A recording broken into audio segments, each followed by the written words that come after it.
I never imagined my life would take such a drastic turn, from blissful happiness to heart wrenching deceit. My name is Tina, and my life revolved around my husband Sam and his sister Kathy. We were like an inseparable trio, and I considered Kathy my best friend. I am so fortunate to be in a relationship with my husband and to have a long lasting bond with his sister. She is my best friend. From the moment that my husband introduced me to his family way back when we were still dating, Kathy and I instantly clicked. It's like we were long lost sisters. We had the same humor, style, favorite foods, music taste, passion, and career path. We were like soul sisters, and we knew that we were meant to cross paths.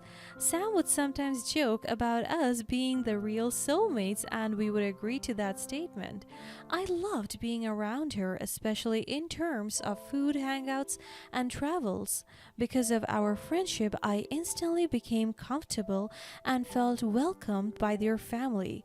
Aside from having a fun and exciting sister, Sam also has two loving parents that do love and appreciate me.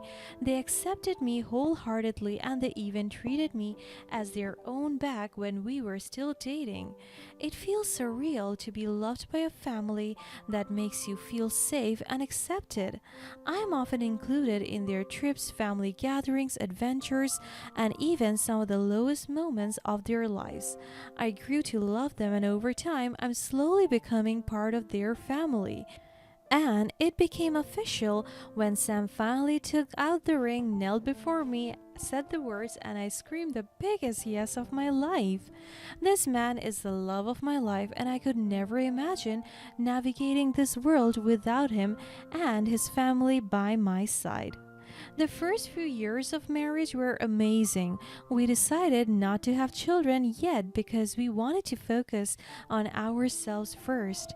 We traveled, worked on our careers, managed side hustles, invested, grew our income, and made lots and lots of memories together. But lately, my husband has grown cold towards me.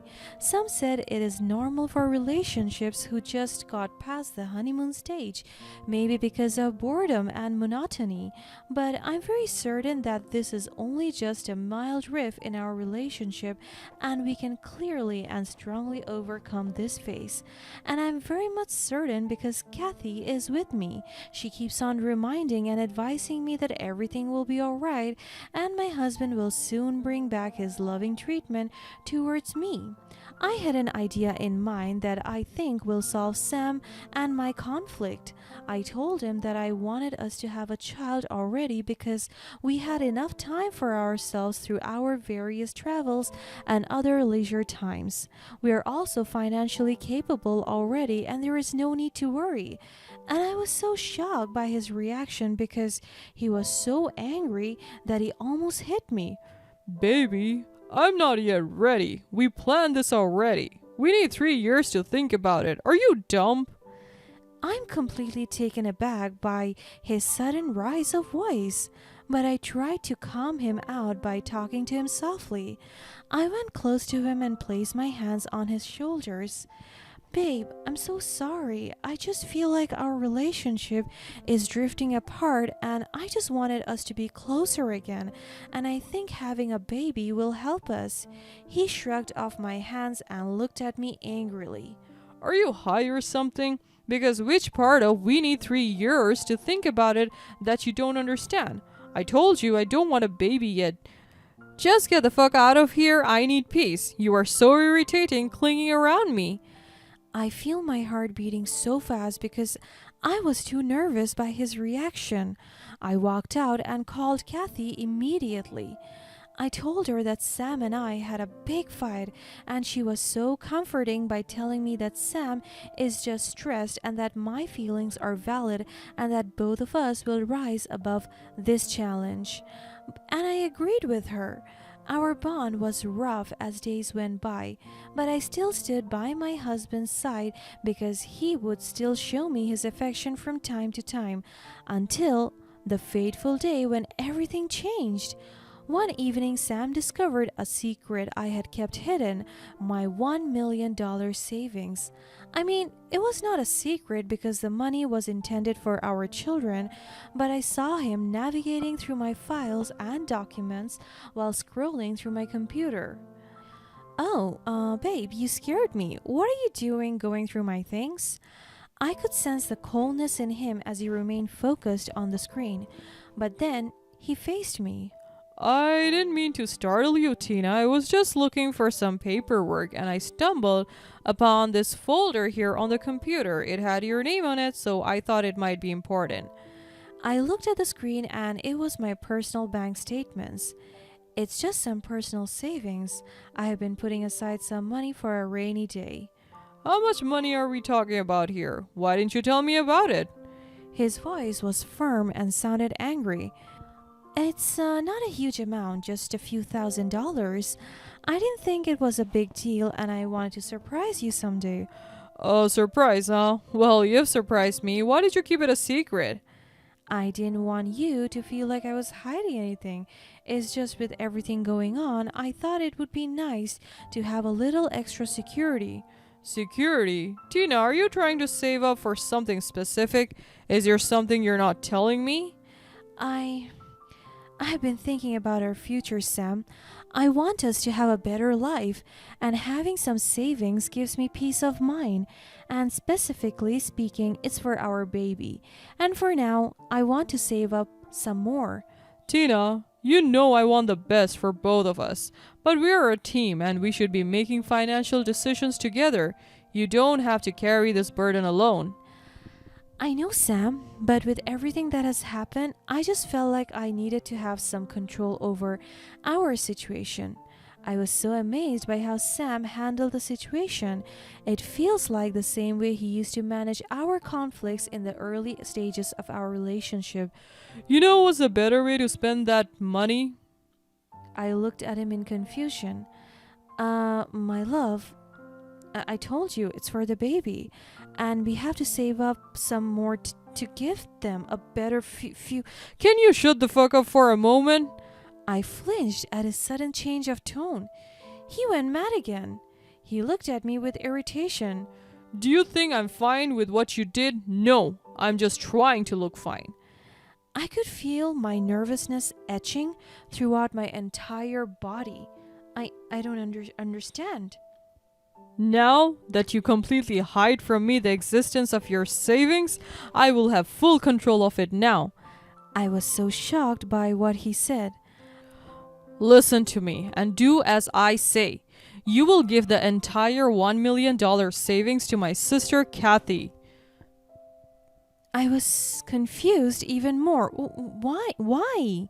He banged the table and I flinched again. I thought you were her friend. I thought you were family. How can you not know that she is sick and has cancer?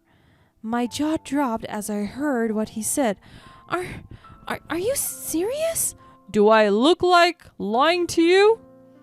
But Kathy would tell me immediately about the kind of thing, but she never mentioned something like that at all. My heart sank when he disclosed his intention for the money. He claimed Kathy was suffering from cancer and needed financial help for her treatment. It's not important. What's important now is that you will transfer that money to my bank account and I will pay for her medication. Am I clear? I am so skeptical of the way he demanded. It seems like he is in a hurry or something. I can just send it to her account directly. No! He stood up out of frustration. Give me the money now or I will file a divorce. I could feel my body shaking as he threw that threat at me. I nodded in response and transferred the money to his account. After he received it, he quickly went out of our room and drove the car away. I was left there clueless and confused. Of course, I had my doubts. Kathy had confided in me about her health, and she never mentioned anything about cancer. Conflicted and wanting to believe Sam, I approached her cautiously only to be met with her honesty. She was not battling cancer and she was appalled that Sam would use such a lie to manipulate me. Sam, however, was relentless. He threatened me with divorce using emotional blackmail to force me into transferring the entire sum to his account. My world crumbled, torn between loyalty to my friend and the fear of losing my husband. In my desperation to salvage my marriage, I complied with his demand. And that's what happened. I gave him the money and he left me alone. Before the betrayal came to light, there were subtle signs that something was amiss in my marriage. Aside from being cold and unable to control his anger issues, Sam had been growing distant, spending more time away from home under the guise of work related commitments. Initially, I chalked it up to the stress of his job, just like what Kathy said, but little did I know that he was slowly slipping away from me. Unbeknownst to me, Sam had rekindled a connection with an old childhood friend, Lisa, whom he had lost touch with for years. They had started communicating secretly, and their conversations gradually escalated from innocent catch-ups to flirtatious exchanges. Sam, feeling neglected in our relationship due to my trust and focus on Kathy, sought comfort and validation from Lisa. Their affair had been going on for months before Kathy discovered their betrayal. I was so blessed to have Kathy in my life because she told me everything that she knew. She had seen them together on multiple occasions, capturing enough evidence to shatter my world into pieces. She wrestled with the decision to tell me, hoping that she could protect me from the pain.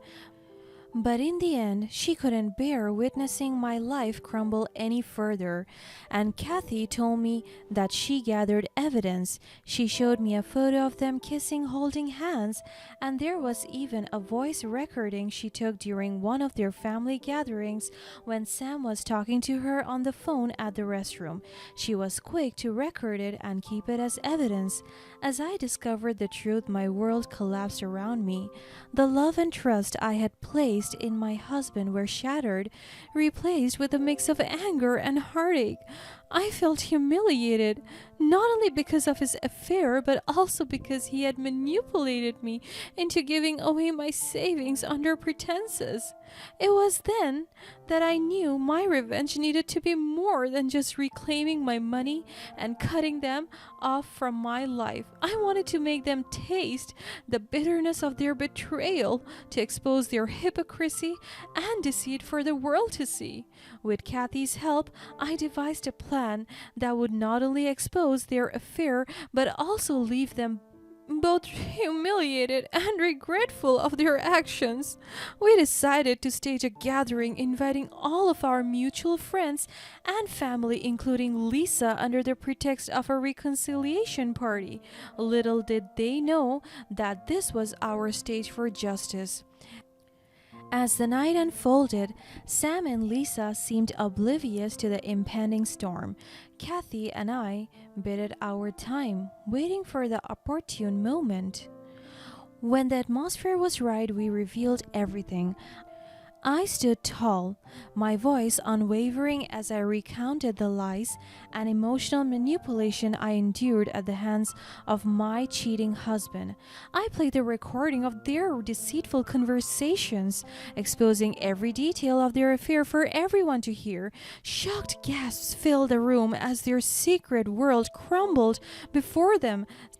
Sam's face flushed with shame, and Lisa's tears only deepened the humiliation. In that moment, I reclaimed my power and self-respect, while Sam and Lisa cowered in embarrassment. They had never expected me to take such a bold stance, and their remorse was evident in their faces. But my revenge didn't end there. I had one last surprise in store for them. I presented undeniable evidence of their affair to their workplaces, leaving them both with a tarnished reputation they could never escape. The consequences of their actions were no longer confined to our personal lives. They now had to face the repercussions in their professional spheres as well. As the night came to an end, I saw the once confident Sam and Lisa reduced to shadows of their former selves. The people they had once deceived now looked at them with disgust and disappointment. They had lost not only their lovers, but also the respect of those around them. Babe, please, I'm so sorry. I was also a victim. A victim? You hurt me. You changed. You are not the Sam that I used to know. You're not my husband. He knelt and pleaded for his life. Please, forgive me. I just wanted a little more thrill and Lisa gave me that. But you're the one I love. Forgive me. You're an asshole. You deserve this humiliation, both of you.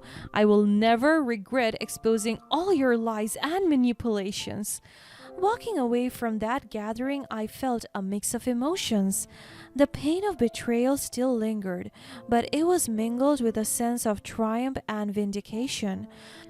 I had turned the tables on them, transforming my humiliation into a powerful statement of strength. From that day on, I focused on healing and rebuilding my life. The revenge I sought was not one of cruelty or violence, but a testament to the strength of the human spirit. I learned that in the face of adversity, one can rise above the pain and emerge stronger than ever before. And as for Sam and Lisa, they were left to grapple with the consequences of their actions, forever haunted by the memory of the night they were exposed for the deceitful individuals they truly were.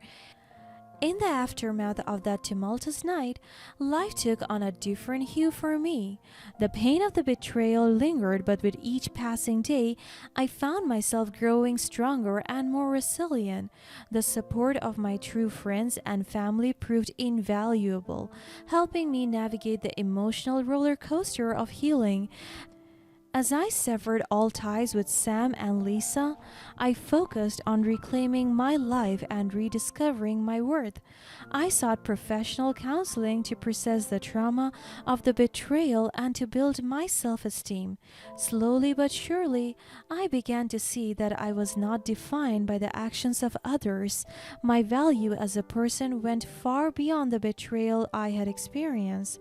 As the divorce proceedings progressed, I ensured that I protected myself and my assets. My attorney worked diligently to ensure that I received my fair share of marital property, including the hard-earned money that Sam had tried to exploit.